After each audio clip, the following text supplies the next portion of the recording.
आप आगे चलाना चाहते हैं अपने व्यापार को, जीएसटी का रजिस्ट्रेशन आप लेंगे तो आपका व्यापार तरक्की करेगा, तब आपको बैंक लोन देगा, तब आपको वित्तीय सहायता मिलेगी।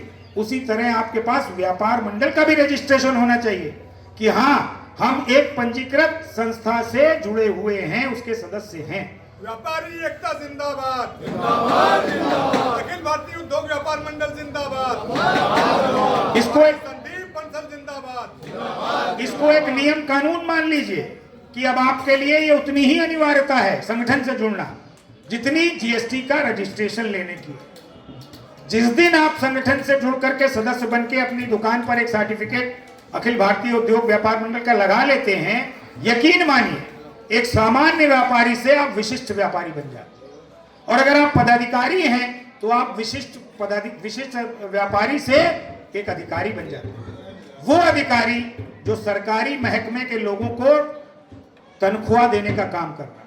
हमेशा ये बात अपने दिलो दिमाग में रखिए, जितने मेरे व्यापारी बंधु यहां पर बैठे, ये जितनी नीली बत्ती की गाड़ी आप देखते हैं सरकारी महकमों की, जो पोंपो पोंपो करती हुई निकल जाती है इधर से उधर, इन सभी बत्तियों वाली गाड़ियों की जो डीजल और पेट्रोल की जो रखरखाव है, उसका खर्चा है, वो जो आप टैक्स देते हैं उससे निकलता है। यहां तक कि अधिकारियों की जो तनख्वाह है, ये तक जो आप टैक्स जमा करते हैं उससे उनकी तनख्वाह निकलती है। ये भाव आपके मन में रहे, आप अगर व्यापारी हैं तो आप सरकार बनाने वाले हैं, आप अगर उद्यमी हैं तो आप सरकार चलाने वाले हैं, और अगर आप व्यापारी उद्यमी समाज के प्रतिनिधित्व कर रहे हैं तो आप सरकार को भी चलाने वाले हैं और इन अधिकारियों की तनख्वाह भी देने वाले हैं। ये भाव आपके मन में रहना चाहिए। अब वो पुराना जमाना चला गया 40 साल पहले वाला।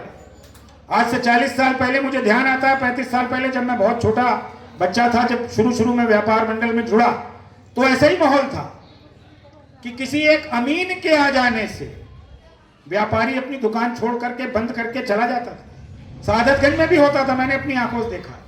लेकिन मैं आपको शपथ देता हूं, आज किसी भी व्यापारी को चाहे बड़े से बड़ा अधिकारी आ जाए, अपनी दुकान बंद करके जाने की आवश्यकता नहीं है, अपने व्यापार मंडल के साथी को बुलाने की आवश्यकता है, आंख में आंख डालकर उस अधिकारी से बात करने की जरूरत है। आज कोई अधिकारी किसी व्यापारी का बाल बांका नहीं कर सकता, किसी का शोषण नहीं कर सकता, किसी का उत्पीड़न नहीं कर सकता।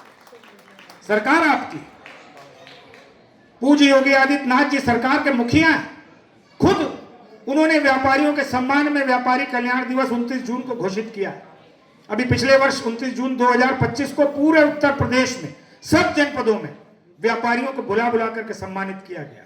अधिकारियों को चेतावनी दी गई, खबरदार अगर किसी जनपद में किसी व्यापारी का शोषण किया।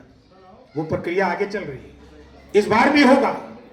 भाव सरकार का यह है कि व्यापारी महत्वपूर्ण है, उसको अपमानित नहीं करना है, लेकिन हम भी तो अपने भाव को बढ़ाएं। हमारा व्यापारी भी इस बात को समझे और अपने महत्व को बढ़ाए कि हाँ, मैं अगर व्यापारी हूं तो मैं इस देश का उतना ही जिम्मेदार व्यक्ति हूं जितना सीमा की सुरक्षा करने वाला एक फौजी है। अगर सीमा की सुरक्षा एक प्रहरी के रूप में फौजी करता है तो अर्थव्यवस्था की सुरक्षा एक व्यापारी और उद्यमी के रूप में आप करते हैं। तराजू के पलड़े पर अगर एक तरफ फौजी कर्नल लेफ्टिनेंट है तो दूसरे पलड़े पर सादतगंज का व्यापारी है, अमीनाबाद का व्यापारी है, और पूरे देश भर का व्यापारी इस दूसरे पलड़े पर एक फौजी के रूप में जो अर्थव्यवस्था की रक्षा कर रहा है वो उसके पलड़े पर मौजूद है। हम किसी भी स्तर पर एक फौजी से कम नहीं, बस ये भाव जगाने की आवश्यकता है। अच्छे से ये भाव जैसे जैसे जगता जाएगा, व्यापारी की जो परिभाषा है, व्यापारी की जो स्थिति है, उसमें और बड़ा परिवर्तन आता जाएगा। इसी भाव को लेकर हम लोग काम कर रहे हैं कि जो भाव एक मिलिट्री वाले के प्रति, एक सेना के फौजी के प्रति समाज का है, वही भाव एक व्यापारी के प्रति, एक उद्यमी के प्रति, एक रोजगार देने वाले के प्रति समाज का हो। वही सम्मान उसको मिले ताकि व्यापारी और आगे बढ़कर अपने प्रदेश का और अपने देश का विकास कर सके। इन्हीं शब्दों के साथ मैं अपनी इस नई टीम को बार बार बधाई दूंगा और उनसे पुनः आग्रह करूंगा, एक बार जोरदार सदस्यता अभियान चला के एक भी व्यापारी आपके सादतगंज का छूटे नहीं जिसकी दुकान पर सर्टिफिकेट न लगा।